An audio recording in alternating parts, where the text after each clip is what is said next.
الحمد لله رب العالمين والصلاة والسلام على سيد الأنبياء والمرسلين نبينا محمد وعلى آله وصحبه أجمعين أما بعد. ہم آیت نمبر 14 اور 15 پڑھ رہے تھے، جس کے اندر اللہ تبارک و تعالی نے دنیا کی زندگی کا ذکر فرمایا، ساتھ میں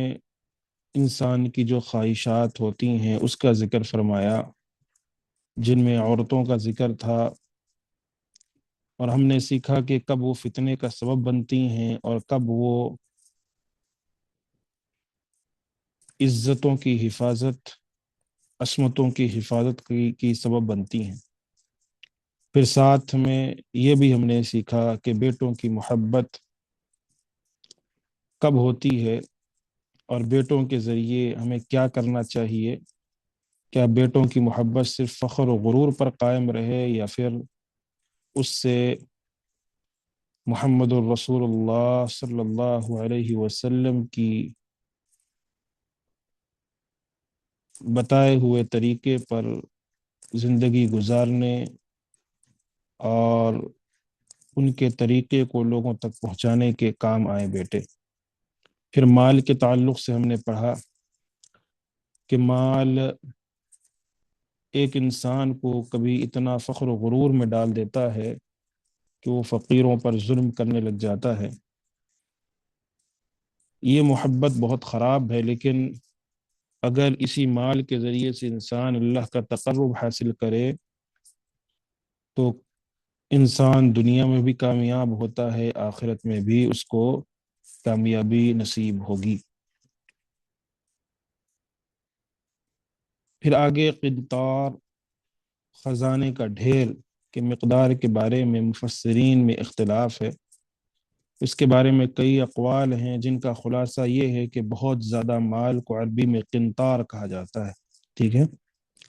جو بہت زیادہ مال ہوتا ہے اس کو عربی میں قنطار کہا جاتا ہے، جیسا کہ امام ضحاک وغیرہ نے فرمایا۔ گھوڑے سے محبت کی 3 قسمیں ہم نے سب پڑھ لیا، اس میں گھوڑے سے بھی انسان کو تعلق زیادہ رہتا ہے۔ تو گھوڑے سے محبت کی 3 قسمیں ذکر کی گئی ہیں۔ پہلا، گھوڑوں والے کبھی تو انہیں اللہ کی راہ کے لیے تیار رکھتے ہیں، اور جب ضرورت پیش آئے تو گھوڑوں پر سوار ہو کر جہاد کرتے ہیں، تو ان لوگوں کو گھوڑے پالنے کی وجہ سے اجر و ثواب ملتا ہے۔ ٹھیک ہے، یعنی وہ اشخاص جو گھوڑے پالتے ہیں اس لیے، اس نیت سے کہ اللہ کی راہ میں نکلیں گے، اللہ کی راہ میں جہاد کرنے میں یہ مددگار ثابت ہوں گے، اس لیے ان کو پالتے ہیں تاکہ ان پر سوار ہو کر اللہ کے راستے میں لڑا جائے۔ تو ایسے گھوڑوں کو پالنے کی وجہ سے اجر و ثواب ملتا ہے، کیوں نہ ملے، کیونکہ یہ اللہ کی راہ کے لیے تیار کیے جا رہے ہیں۔ کچھ لوگ اہل اسلام سے دشمنی اور ان پر فخر کرنے کے لیے گھوڑے پالتے ہیں، انہیں گھوڑے پالنے کی وجہ سے گناہ ہوتا ہے۔ ٹھیک ہے، یعنی اسلام سے یا اہل اسلام سے، جو اسلام والے ہیں، جو مومنین ہیں، جو مسلمان ہیں، ان سے دشمنی کے طور پر اور ان پر فخر کرنے کے لیے گھوڑے پالتے ہیں، تو ظاہر سی بات ہے یہ گناہ والا عمل ہے۔ اور ہمارے معاشرے میں اگر یہ کہا جائے کہ یہ عمل موجود ہے تو اس میں کوئی دو رائے نہیں ہے کہ جو لوگ گھوڑے پالتے ہیں، اگر ان میں سے کسی ایک کے دل میں یہ تکبر، یہ غرور کہ میں معاشرے کا بڑا اچھا شخص ہوں، میرے پاس 2 کروڑ کا گھوڑا ہے، 3 کروڑ کا گھوڑا ہے، میرے پاس عربی نسل کا گھوڑا ہے، اور اتنا فخر، اتنا غرور، پوری دنیا میں یعنی لوگوں کے درمیان اکڑ کر چلنا، اور گھوڑے پر سوار ہوئے تو یوں کہ جیسے ان کے علاوہ کسی کے پاس یہ چیز موجود نہیں ہے، تو سارے لوگ بڑے غریب اور فقیر ہیں۔ یہ ساری چیزیں انسان کو گناہ میں ڈالنے کے لیے کافی ہیں۔ اور تیسری چیز یہ کہ کچھ لوگ معاش کمانے اور گھوڑوں کی نسل کے بقا کے لیے انہیں پالتے ہیں اور ان کے بارے میں اللہ کے حق کو بھی فراموش نہیں کرتے، تو یہ گھوڑے اپنے مالکان کے لیے ستر پوشی کا کام دیتے ہیں، جیسا کہ اس سلسلے میں ایک حدیث کو بھی ارشاد باری، ایک حدیث بھی ہے، اور ساتھ میں ارشاد باری تعالی ہے وَأَعِدُّوا لَهُم مَّا اسْتَطَعْتُم مِّن قُوَّةٍ وَمِن رِّبَاطِ الْخَيْلِ کی تفسیر میں ذکر کیا جائے گا، یعنی آگے اس کی تفسیر جب آئے گی تو اس میں ذکر کیا جائے گا۔ بتانے کا مقصد یہ ہے کہ گھوڑے پالنے کے تین قسمیں ہوتی ہیں، ایک یہ کہ اللہ کی راہ میں، دوسرا یہ کہ فخر و غرور اور اہل اسلام سے دشمنی میں، اور تیسرا یہ کہ کمانے کے لیے، کھانے پینے کے لیے گھوڑوں کی نسل کو گھوڑوں کی نسل کی بقا کے لیے لوگ پالتے ہیں، اور ساتھ میں ان کو کھلاتے اور پلاتے ہیں، ان کا حق ادا کرتے ہیں، گھوڑوں کا ظلم و ستم نہیں کرتے، تو پھر یہ ان کی ستر پوشی کا کام دیتے ہیں، پھر ان سے ان کو کمائی ہوتی ہے، کھاتے پیتے ہیں، تو کوئی مسئلہ، کوئی حرج کی بات نہیں ہے۔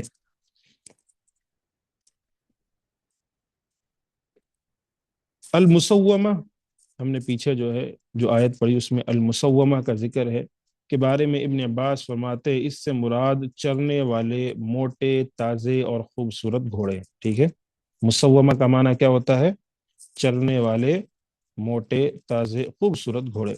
مجاہد، اکرمہ، سعید بن جبیر، عبداللہ بن عبد الرحمن بن ابزہ، سدی، ربیع بن انس، ابو سنان وغیرہ سے بھی اسی طرح مروی ہے۔ اور مکحول فرماتے ہیں کہ اس سے مراد 5 کلیان گھوڑے ہیں۔ اس سلسلے میں اور اقوال بھی ہیں۔ امام احمد نے ابو ذر سے روایت کیا، رسول اللہ صلی اللہ علیہ وسلم نے ارشاد فرمایا ليس من فرس عربي إلا يؤذن له مع كل فجر يدعو بدعوتين يقول اللهم إنك خولتني من خولتني من بني آدم فاجعلني من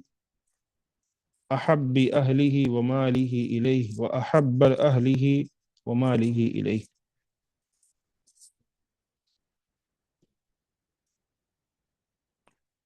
ترجمہ یہ ہے کہ ہر عربی گھوڑے کو صبح کے وقت 2 دعائیں کرنے کی اجازت دی جاتی ہے، تو وہ یہ دعا کرتا ہے اے اللہ تو نے انسانوں میں سے جسے بھی میرا مالک بنایا ہے تو مجھے اس کے سب سے پسندیدہ اہل اور مال سے بنا دے، یعنی تو مجھے اس کے سب سے پسندیدہ اہل اور مال میں سے بنا دے، یا یہ کہا کہ مجھے اس کا سب سے زیادہ پسندیدہ اہل و مال بنا دے۔ عربی نسل گھوڑے حقیقت میں مہنگے ہوتے ہیں اور آج کل کے زمانے میں بھی بڑے مشہور ہیں، اور پھر اس کے اندر بھی اگر خوبصورت گھوڑا، داغ والا جسے کہتے ہیں، یعنی چہرے وغیرہ پر نشان ہوتے ہیں، علامتیں ہوتی ہیں، ایسا گھوڑا مل جائے تو پھر وہ اس کی قیمت میں اور اضافہ ہو جاتا ہے۔ یہ سارے گھوڑے کچھ لوگ شوقیہ پالتے ہیں، کچھ لوگ دین کی خدمت کے لیے پالتے ہیں، کچھ لوگ نسل کی، یعنی اس کی نسل کی حفاظت کے لیے، یعنی اس کے نسل کو بڑھانے کے لیے، اور ساتھ میں اس سے اپنی معمولاتی زندگی میں جو بھی کام آتے ہیں اس کے لیے پالتے ہیں۔ فرمان الہی والانعام، اور مویشی یعنی اونٹ، گائے، بھیڑ، بکریاں وغیرہ، ٹھیک ہے۔ الانعام سے مراد اونٹ ہے، گائے ہے، یعنی مویشی جسے کہا جاتا ہے۔ والحرثی، اور کھیتی یعنی زراعت و کاشتکاری کے لیے استعمال کی جانے والی زمین۔ پھر اللہ نے فرمایا ذالک متاع الحیات الدنیا، یہ سب دنیا کی زندگی کے سامان ہیں، یعنی یہ تو دنیا کی زندگی کی سج دھج اور اس کی فانی اور زوال پذیر ہو جانے والی زینت ہے۔ واللہ عندہ حسن المآب، اور اللہ کے پاس بہت اچھا ٹھکانہ ہے، اچھا ٹھکانہ بھی ہے اور اچھا اجر و ثواب بھی ہے۔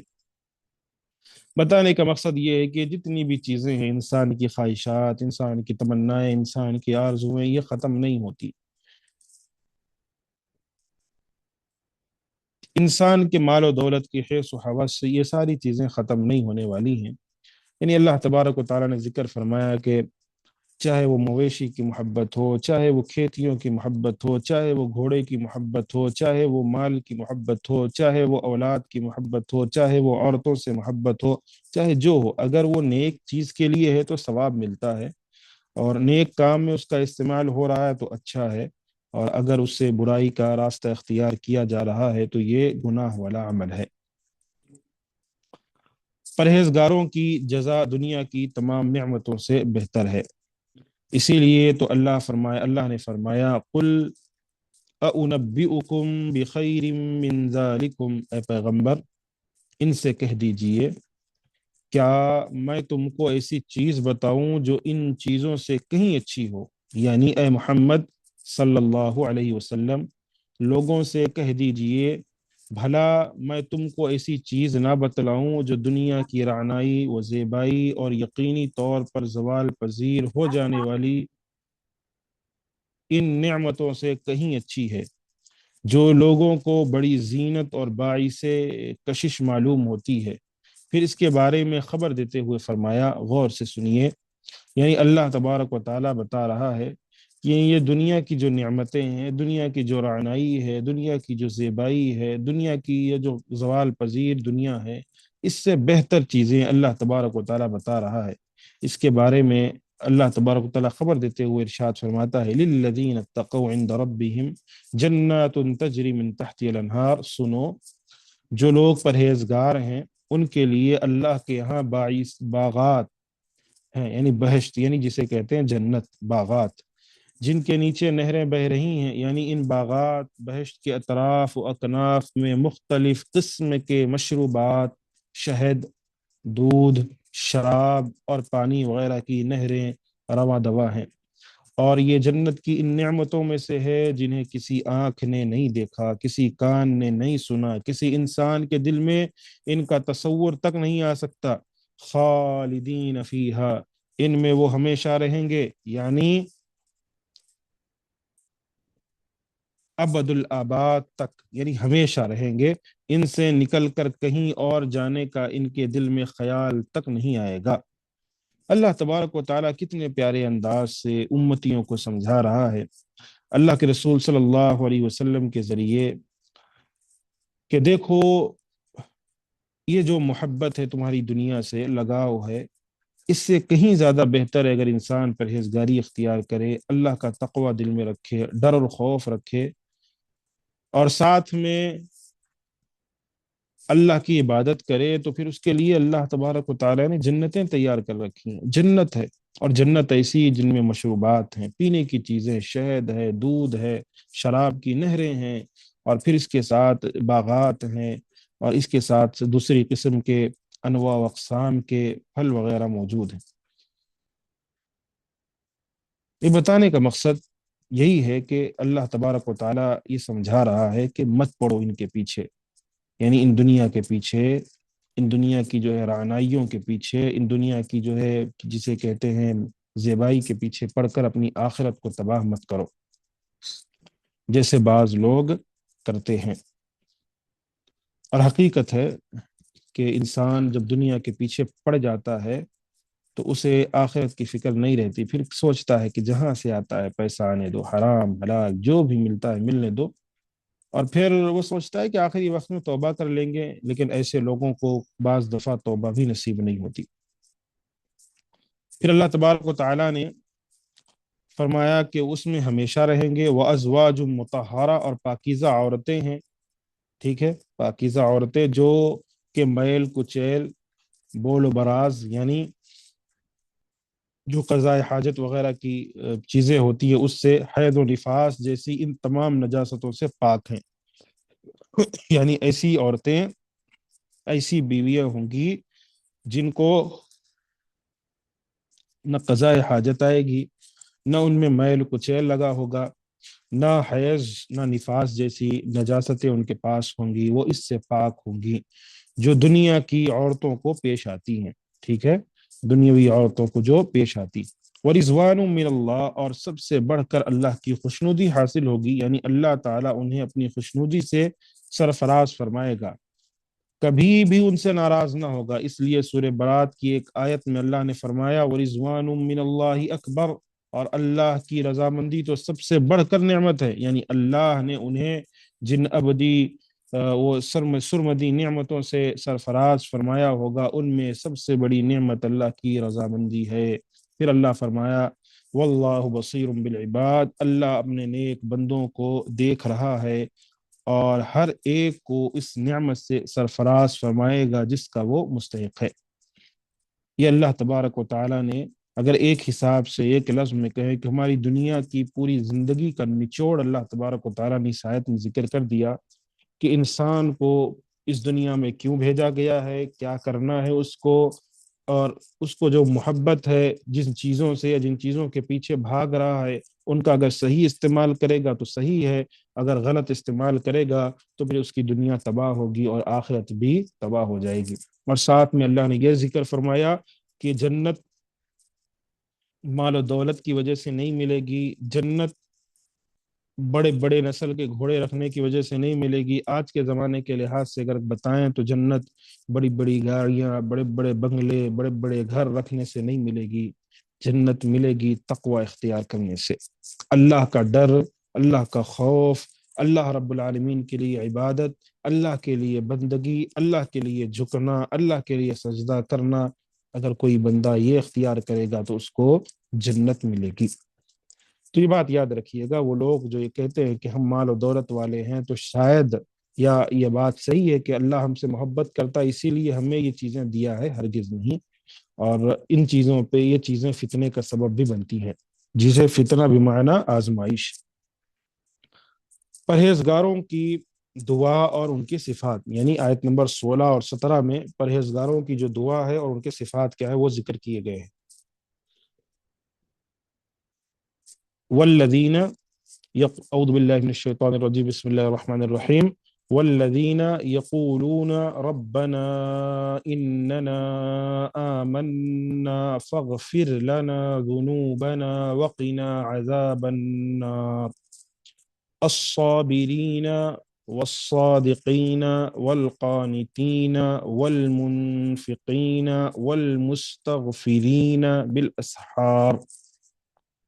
الذین یقولون، یعنی جو لوگ کہتے ہیں، الذین یقولون جو لوگ کہتے ہیں ربنا اننا اے ہمارے رب، بے شک ہم ایمان لائے، اننا آمنا ہم ایمان لائے، فاغفر لنا پس تو ہمارے گناہوں کو بخش دے، فاغفر لنا ہمیں بخش دے ہمارے گناہوں کو، ذنوبنا ہمارے گناہوں کو، یعنی ہمارے گناہوں کو تو بخش دے، وقنا عذاب النار اور ہمیں آگ کے عذاب سے بچا۔ بہت پیاری دعا ہے، کچھ دعائیں اوپر گزر چکی ہیں، ان میں سے یہ بھی دعا بڑی پیاری ہے۔ بعض لوگ سوال کرتے ہیں ہمیں اللہ سے کیا مانگنا چاہیے، ہم کیا مانگیں؟ اگر انسان ایک مسلمان قرآن کی ان آیتوں میں جو دعائیں ذکر ہیں یہی مانگ لے تو کافی ہے اس کے لیے۔ کتنی پیاری، کیا چاہیے آپ کو اس کے علاوہ؟ کیا چاہیے آپ کو؟ ایک انسان جو ہے اس کو کیا چاہیے؟ یعنی ایک لفظ میں یعنی ایک آیت میں اس نے سب مانگ لیا اللہ سے۔ ربنا، ایک دوسری جگہ پر ربنا آتنا فی الدنیا حسنہ وفی الآخرۃ حسنہ وقنا عذاب النار، یہ سب کو یاد ہے، سب کو یاد ہے، بچے سے لے کر بوڑھے تک ہر کسی کو یاد ہے۔ یا یہ کہیں کہ بچہ جب بولنا سیکھتا ہے تب سے اس کو یہ دعا یاد ہو جاتی ہے کسی نہ کسی طریقے سے، لیکن اس کے باوجود مانگتے نہیں، پڑھتے نہیں، یہ چیزیں تو اللہ سے مانگتے ہی نہیں۔ اللہ سے مانگتے ہیں کہ جو ابھی مل جائے، یعنی اللہ تبارک و تعالیٰ سے مانگتے ہیں کہ ابھی اللہ تبارک و تعالیٰ مجھے دولت سے نوازے، ابھی مجھے فلاں چیز دے دے۔ یہ مانگو، گناہوں سے معافی مانگو، جہنم سے بچنے کی معافی مانگو، کیونکہ ہمیشہ وہاں رہنا ہے، یہاں نہیں رہنا ہے۔ یہاں تو دنیا چھوڑ کر جانا ہے، ہمیشہ جہاں رہنا ہے اس سے وہاں جنت میں داخلے کا جو ہے، جنت میں داخلے کی دعا مانگو، یہ ساری چیزیں۔ آگے اللہ نے ارشاد فرمایا الصابرین والصادقین والقانتین، الصابرین یہ لوگ صبر کرنے والے، والصادقین سچ بولنے والے، صدق یعنی الصادقین سچ بولنے والے، والقانتین حکم بجا لانے والے، والمنفقین خرچ کرنے والے، انفاق، والمستغفرین اور سحری کے اوقات میں، والمستغفرین بالاسحار سحری کے اوقات میں بخشش طلب کرنے والے ہیں، یعنی سحری کے اوقات میں بخشش طلب کرنے والے ہیں، یعنی یہ اللہ کے نیک بندے ہیں، یہ وہ لوگ ہیں جو صبر کرنے والے ہوتے ہیں، سچ بولنے والے، قانتین ہوتے ہیں، منفقین ہوتے ہیں، مستغفرین بالاسحار ہوتے ہیں۔ پرہیزگاروں کی دعا اور ان کی صفات، اللہ تبارک و تعالیٰ اپنے ان پرہیزگار بندوں کی صفت بیان کرتے ہوئے فرما رہے ہیں کہ جن سے اس نے بے پایا اجر و ثواب کا وعدہ فرما رکھا ہے، الذین یقولون ربنا اننا آمنا، جو اللہ سے التجا کرتے ہیں، یعنی وہ لوگ جو اللہ سے التجا کرتے ہیں، اے ہمارے پروردگار بے شک ہم ایمان لائے، یعنی تیری ذات گرامی پر اور تیری کتاب اور تیرے رسول پر، کس پر ایمان لائے؟ اللہ کے رسول پر، اللہ تبارک و تعالیٰ کی ذات پر، اللہ کی کتاب پر ایمان لائے، فاغفر لنا ذنوبنا، لہذا تو ہمارے گناہ معاف فرما، یعنی تیری ذات پاک کے ساتھ اور جن کے ساتھ تو نے حکم دیا ہے ہم ایمان لے آئے، تو نے کہا کہ رسول کو مان، ہم نے رسول کو مانا، تو نے کہا اللہ کو ایک مان، ہم نے اے رب تجھے ایک مانا، تیرے علاوہ کسی کو شریک نہیں مانا، تو ہر چیز سے پاک ہے، ہم نے یہ مانا، تیری صفات اور تیرے اوصاف مخلوق جیسے نہیں ہیں، بلکہ تیرے صفات اور تیرے اوصاف ویسے ہیں جیسے تیرے لائق ہے، ہم نے یہ مانا، ہم تیرے ہر چیز مانے، اے پروردگار تو ہمارے گناہوں کو معاف فرما، ٹھیک ہے، ہم ایمان لے آئے ہیں، لہٰذا تو اپنے فضل و کرم اور رحمت کے ساتھ ہمارے گناہوں اور غلطیوں کو معاف فرما دے، وقنا عذاب النار، اور ہمیں دوزخ کے عذاب سے محفوظ رکھ، یہ سب سے بڑی چیز ہے، دوزخ کا عذاب بہت بڑی چیز ہے۔ پھر فرمایا الصابرین، یہ وہ لوگ ہیں جو مشکلات میں صبر کرتے ہیں، جو اللہ کے نیک بندے ہوتے ہیں، جو اللہ تبارک و تعالیٰ سے محبت کرنے والے، وہ صبر کرتے ہیں، یعنی اطاعت کو بجا لانے میں، محرمات کے ترک کرنے میں صبر کرتے ہیں، والصادقین اور سچ بولتے ہیں، یعنی اپنے ایمان کے بارے میں اور اعمال شاقہ کو بجا لانے کے بارے میں انہوں نے جو کچھ کہا اس میں یہ بالکل سچے ہیں، یعنی اللہ تبارک و تعالیٰ پر ایمان لانے پر اور جو بھی اعمال وہ کرتے ہیں، اگرچہ ان پر وہ مشقت گزرے، مشقت ہو، لیکن اس کو بجا لانے کے بارے میں انہوں نے جو کچھ کہا ہے وہ بالکل سچ ہے، والقانتین حکم کی بجا آواری کرتے ہیں، یعنی اللہ نے جو حکم دیا ہے اس کے سامنے اپنی گردنوں کو جھکا دیتے ہیں، قنوت کا معنی ہے اطاعت و خضوع کے ہیں، والمنفقین اور اللہ کی راہ میں خرچ کرتے ہیں، یعنی اپنے مالوں کو وہ اطاعت کی ان تمام صورتوں میں جن کا انہیں حکم دیا گیا ہے، یعنی اطاعت کی تمام صورتوں میں اللہ اپنے مالوں کو خرچ کرتے ہیں اللہ کو راضی کرنے کے لیے، جیسے صلہ رحمی ہے، قرابت داری ہے، ضرورتوں کے پورا کرنے اور ضرورت مند کی ہمدردی و غمگساری میں خرچ کرنے میں، ٹھیک ہے، خرچ کرتے ہیں، یعنی یہ سارے اعمال بجا لاتے ہیں وہ، والمستغفرین بالاسحار اور اوقات سحر میں گناہوں کی معافی مانگا کرتے ہیں، یہ آیت کریمہ اوقات سحر میں توبہ استغفار کی فضیلت پر دلالت کرتی ہے، بیان کیا جاتا ہے یعقوب نے جب اپنے بیٹوں سے کہا تھا سوف استغفر لکم ربی، میں ان قریب اپنے پروردگار سے تمہارے لیے بخشش مانگوں گا، ٹھیک ہے، یعقوب علیہ الصلوۃ والسلام نے جب ان کے بیٹوں نے یوسف علیہ الصلوۃ والسلام کو کنویں میں ڈالا تھا، اس کے بعد جب پورا واقعہ ہو گیا تھا، جب یوسف علیہ الصلوۃ والسلام مل گئے اور انہوں نے کہا کہ میرے بابا کے پاس میری قمیص لے جاؤ، وہ مجھے پہچان جائیں گے اور انہیں لے کر آنا، تو اس کے بعد ان کے بیٹوں نے، یعنی یعقوب علیہ السلام کے بیٹوں نے سب نے اپنے والد سے معافی مانگی تھی، تو ان کے والد نے کہا تھا سوف استغفر لکم ربی، میں ان قریب اپنے پروردگار سے تمہارے لیے بخشش مانگوں گا، تو انہوں نے اپنی دعا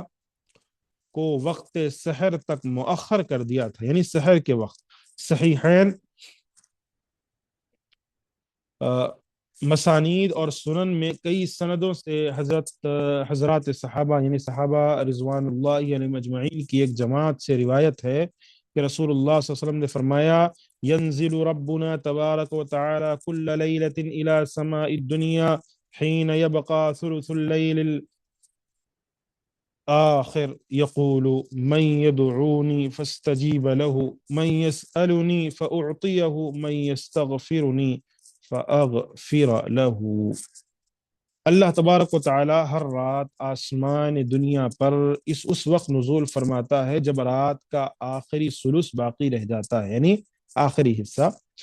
اور فرماتا ہے کون دعا کرنے والا ہے کہ میں اس کی دعا قبول کروں، کون مجھ سے مانگنے والا ہے کہ میں اسے دوں، ہے کوئی اپنے گناہوں کی معافی مانگنے والا کہ میں اسے معاف کر دوں۔ سبحان اللہ۔ یعنی ایک بندہ رات کی آخری پہر میں مصلی بچھائے رب کے حضور نمازیں پڑھ رہا ہو اور ہاتھوں کو بلند کرے اور کہے میرے پروردگار مجھے معاف فرما، اے میرے پروردگار میرے گناہوں کو، اللہ اکبر۔ اللہ آسمانی دنیا پر ہے، اللہ خود کہہ رہا ہے کوئی جو مانگے، ہے کوئی جو معافی مانگے میں اسے معاف کر دوں، ہے کوئی جو مجھ سے مانگے میں اسے دے دوں۔ جو چیز مانگنا ہے اپنے رب سے مانگو، اور مانگو اس موقع پر جب پوری دنیا سو رہی ہو اور آپ کے ہاتھ اس کے حضور پہ بلند ہوں اور آنکھوں سے آنسو گر رہے ہوں۔ اللہ اکبر۔ پھر دیکھو اللہ کی مدد کیسے آتی ہے۔ انسان ہر چیز کر گزرتا ہے، ہر چیز، تعویذ سے لے کر باباؤں سے لے کر پیروں اور فقیروں کے چکروں کاٹنے سے لے کر ہر چیز کر گزرتا ہے، لیکن اللہ سے مانگتا نہیں ہے۔ کہتا ہمارے گھر میں افلاسی آئی ہوئی، ہمارے گھر میں پتہ نہیں کس کی نظر لگ گئی، ہمارے گھر کو جو ہے فلانے ہو گیا، ہمارے گھر میں فلاں چیز ہو گئی، ہمارے گھر میں جنات ہیں، ہمارے گھر میں یہ نعوذ باللہ قسم قسم کے وہم و خیالات، ہمارے اوپر ایسا ہو گیا، ہماری زندگی اچھی نہیں چل رہی ہے، ہماری زندگی میں یہ خراب، پتہ نہیں کس کی نظر لگ گئی، پتہ نہیں کیا ہو گیا۔ پھر آتے ہیں لوگ، آتے ہیں خواتین کے پاس عورتیں آتی کہتی فلاں بابا کے پاس جاؤ، ہم گئے تھے، انہوں نے سنا اور انہوں نے ہمیں دیا بھی، آپ بھی جاؤ آپ کو بھی ملے گا۔ وہ فلاں پیر صاحب ہیں، ان کے ساتھ ان کے پاس جاؤ، تمہیں اولاد نہیں ہو رہی نا، ان کے پاس جاؤ، وہ تمہیں اولاد دے دیں گے۔ وہ فلاں کے پاس جاؤ، وہ تمہارے بچہ جو ہے بیمار ہے وہ شفا دے دے گا۔ اللہ۔ اور ایک مسلمان عورت یا مسلمان مرد اللہ تبارک و تعالیٰ کے حضور پیش ہونے کے بجائے ان باباؤں کے چکروں میں پڑتا ہے، در حقیقت وہ شیاطین کے چکر میں پڑتا ہے۔ اسی لیے کبھی بھی اپنی زندگی میں اللہ کا در چھوڑ کر کسی اور کے، جب اللہ خود کہہ رہا ہے مجھ سے مانگو، تو ضرورت کیا ہے کسی اور کے پاس جانے کی؟ اور وہ لوگ، اللہ خیر کرے، کہ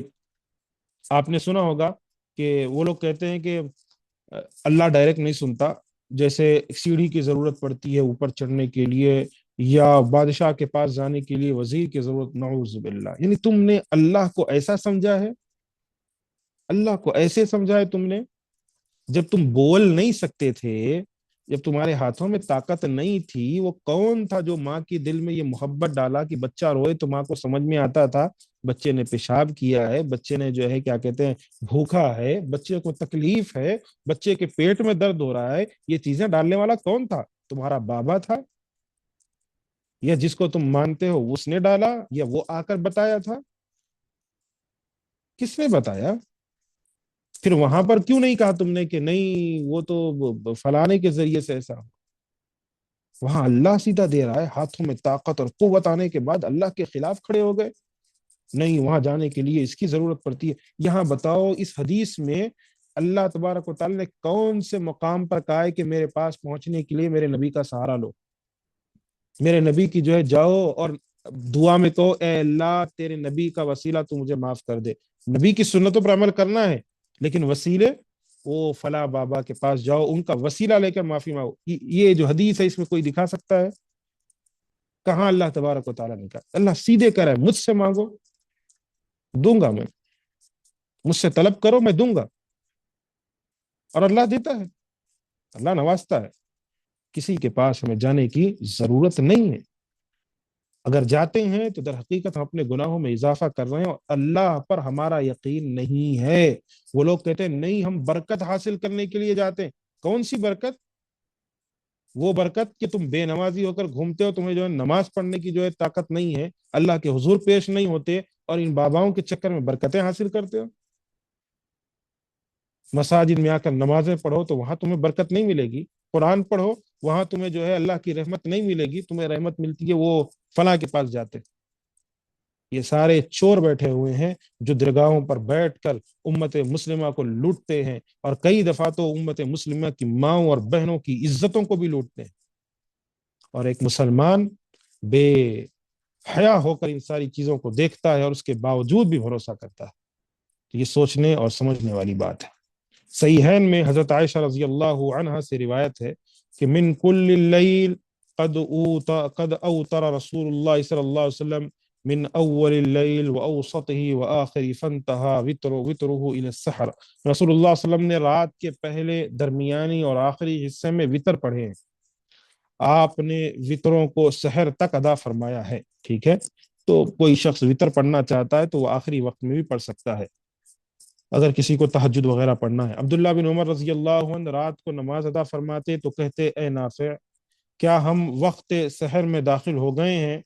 تو نافع کہتے نہیں۔ ابن عمر دوبارہ نماز شروع کر دیتے۔ جب میں کہتا ہاں سحر ہو گئی تو وہ دعا اور استغفار میں مصروف ہو جاتے حتیٰ کہ صبح ہو جاتی۔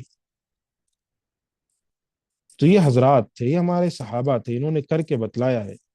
ایک زمانہ وہ تھا کہ ہمارے گھروں سے رات کے موقع پر قرآن کی تلاوت کی آوازیں آتی تھیں، قرآن کی تلاوت کی اور